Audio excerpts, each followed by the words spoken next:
अब अपन last part करेंगे, summary देखेंगे। जीरोथ लॉ ऑफ थर्मोडायनामिक कहता है कि यदि दो सिस्टम थर्मल इक्विलिब्रियम है तो थर्ड सिस्टम भी थर्मल इक्विलिब्रियम में होगा। और जीरोथ लॉ लीड करता है कॉन्सेप्ट ऑफ टेम्परेचर के बारे में। इंटरनल एनर्जी क्या होगा, sum of kinetic plus potential energy होगा सिस्टम का, और इसमें इंक्लूड नहीं होगा सभी kinetic energy of system. Heat और वर्क दो मोड ऑफ एनर्जी ट्रांसफर है सिस्टम के। हीट ट्रांसफर एनर्जी करेगा due to temperature difference between system and surrounding. Work energy होता है जो कि अदर मीन्स होगा, जो कि मूविंग पिस्टन ऑफ सिलेंडर होगा, रेजिंग करेगा lower weight connected to it होगा। फर्स्ट ऑफ थर्मोडायनामिक क्या करेगा, general law of conservation of energy को बताएगा, ठीक है, जो कि एनर्जी ट्रांसफर होगा फ्रॉम द सराउंडिंग। और ये delta Q equal delta U plus delta W होगा। डेल्टा क्यू होगा heat supply to the system, delta W work done by the system, delta U change in energy of the system है बच्चों, ठीक है। उसके बाद देखो स्पेसिफिक हीट कैपेसिटी क्या होगा, specific heat capacity 1/m delta Q upon delta T है। m क्या है, मास ऑफ सब्सटेंस है। डेल्टा क्यू है heat supply to change its temperature by delta T है। और यहाँ पे मोल एनर्जी कैपेसिटी क्या होगा, 1/μ delta Q upon delta T. Mu number of moles है। सॉलिड के लिए law of equipartition of energy क्या होता है, C इक्वल टू 3R होगा, जो कि एग्री करेगा experimental at ordinary temperature. Calorie क्या होता है, ओल्ड यूनिट ऑफ हीट होगा। एक calorie amount of heat require होता है टेम्परेचर को 1 ग्राम ऑफ वाटर फ्रॉम 14.5 से 15.5 बढ़ाने में। 1 कैलोरी 4.186 जूल होता है बच्चों। उसके बाद बच्चों एक बात की थी, आइडियल गैस में जो मोलर स्पेसिफिक हीट होता है वो कांस्टेंट प्रेशर कांस्टेंट वैल्यू में Cp minus Cv by R होगा। R यूनिवर्सल गैस कांस्टेंट होता है और इसी को अपन मेयर्स फार्मूला कहते हैं। Equilibrium state of thermodynamic system जो डिस्क्राइब होता है स्टेट वेरिएबल से, जो वैल्यू होता है स्टेट वेरिएबल का डिपेंड करेगा पर्टिकुलर स्टेट में, वो पाथ पे डिपेंड नहीं करेगा। स्टेट वेरिएबल का एग्जाम क्या है, प्रेशर, वॉल्यूम, टेम्परेचर, मास। हीट और वर्क क्या है बच्चों, ये स्टेट वेरिएबल नहीं होते हैं, ये इंपॉर्टेंट। हीट और वर्क स्टेट वेरिएबल नहीं है। जो इक्वेशन ऑफ स्टेट होते हैं आइडियल गैस इक्वेशन, ये कनेक्टिंग होता है डिफरेंट स्टेट वेरिएबल से। Quasi static process infinitely slow process होगा, जहां पे सिस्टम रिमेन थर्मल और मैकेनिकल इक्विलिब्रियम क्या होगा, सराउंडिंग थ्रू आउट होगा। और क्वासी स्टैटिक प्रोसेस में जो प्रेशर और टेम्परेचर होता है एनवायरमेंट को, वो डिफर करता है इनफिनिटेसिमली, ठीक है।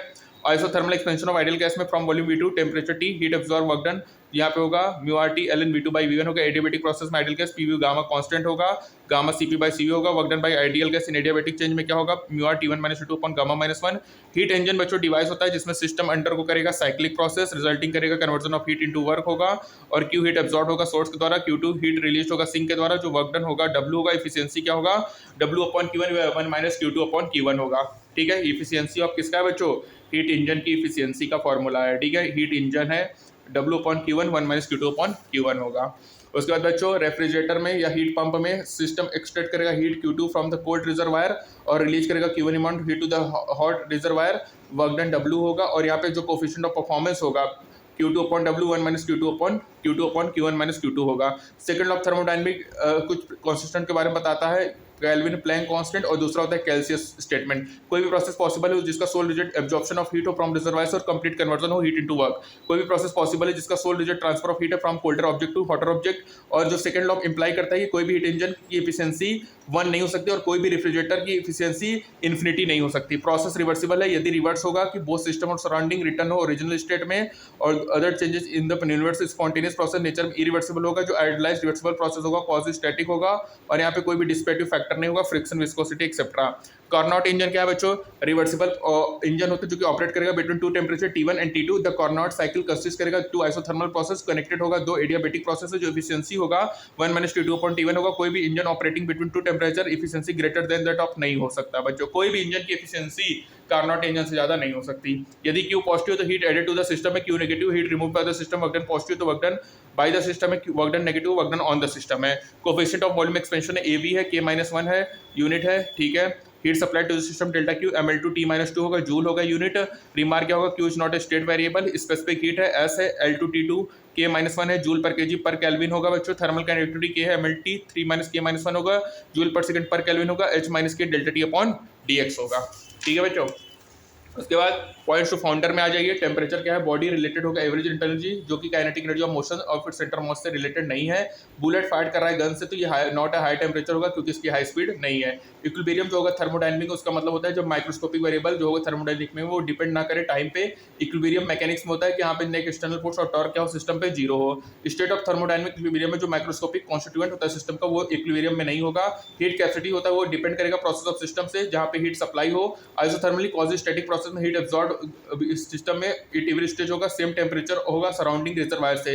ये पॉसिबल होगा क्योंकि इनफिनिटेसिमल डिफरेंस होगा टेम्परेचर में बिटवीन सिस्टम एंड रिजर्वायर, ठीक है बच्चों। तो ये हमारा पॉइंट्स टू फाउंडर के बारे में बात हो गया बच्चों। याद रखिएगा हीट कैपेसिटी डिपेंड करेगा प्रोसेस जिसमें हीट को सप्लाई किया गया है। ठीक है बच्चों, मैकेनिक्स में इक्विलिब्रियम का मतलब होता है कि नेट एक्सटर्नल फोर्स या नेट टॉर्क दोनों जीरो हो, लेकिन थर्मोडायनेमिक में इसका मतलब है कि माइक्रोस्कोपिक वेरिएबल जो हो डिस्क्राइब कर रहा है थर्मोडायनेमिक स्टेट ऑफ सिस्टम का, वो टाइम पे डिपेंड ना करे। ठीक है, टेम्परेचर ऑफ बॉडी किससे रिलेटेड है? इंटरनल एनर्जी से। ये kinetic energy of motion it centre of mass से रिलेटेड नहीं है। यदि मान चलो बुलेट फायर्ड हो रहा है गन से, वो हाई टेम्परेचर पे नहीं है तो क्योंकि उसकी हाई स्पीड नहीं है बच्चों। ठीक है, ये हो गया। बाकी ये आप याद रखना, कार्नोट इंजन 1/2 - T किसी की भी एफिशिएंसी कार्नोट इंजन से ज्यादा हो नहीं सकती। क्यों? Positive heat added to the system, क्यों negative heat remove by the system, work done positive work done on by the system, work done negative work done on the system है। ठीक है बच्चों, और सेकंड इंप्लाई करता है कि कोई भी हीट इंजन की एफिशिएंसी 1 से ज़्यादा नहीं होगी, और कोई भी रेफ्रिजरेटर की जो बीटा होगी कोएफिशिएंट ऑफ परफॉर्मेंस वो इन्फिनिटी नहीं हो सकती। ठीक है बच्चों, कोएफिशिएंट ऑफ परफॉर्मेंस क्या होगा? Q2/W या Q2/Q1 - Q2, और efficiency of heat engine W/Q1 1 - Q2 Q1, और work done bye adiabatic process μR T1 - T2 gamma -1 होगा, गामा CP/C होगा, PV बाई गामा कांस्टेंट होता है, QW μRT ln V2/V1 होगा बच्चों। क्वासिस्टिक प्रोसेस क्या होगा? रिमेन थर्मल होगा, मैकेनिकल इक्विलिब्रियम होगा, surrounding through out, CP - CV होता है आज, जिसको मेयर फार्मूला कहते हैं, C = 1/μ डेल्टा Q/डेल्टा T, S = 1/डेल्टा Q/डेल्टा T, CP - CV = R होता है बच्चों। 1 कैलोरी 4.186 जूल होता है बच्चों। ठीक है, उसके बाद delta Q = delta U + delta W based on conservation of energy है, फ्लोट है, फर्स्ट लॉ ऑफ थर्मोडायनेमिक। उसके बाद बच्चों बताया जीरोथ लॉ ऑफ थर्मोडायनेमिक क्या आता है कि यदि सिस्टम थर्मल इक्विलिब्रियम में है तो वो भी ए और बी थर्मल है, तो ए और सी और बी और सी भी थर्मल मतलब इक्विलिब्रियम में रहेंगे। ये कॉन्सेप्ट ऑफ टेम्परेचर को बताता है। इंटरनल एनर्जी क्या है? Sum of kinetic and potential of the system है। हीट और वर्क दो होते हैं, दो मोड ऑफ एनर्जी होते हैं जो कि ट्रांसफर होता है सिस्टम को। ठीक है बच्चों, तो यहाँ पे देखो हमारा जो थर्मोडायनेमिक वाला पार्ट है वो भी अपन ने कंप्लीट कर लिया है।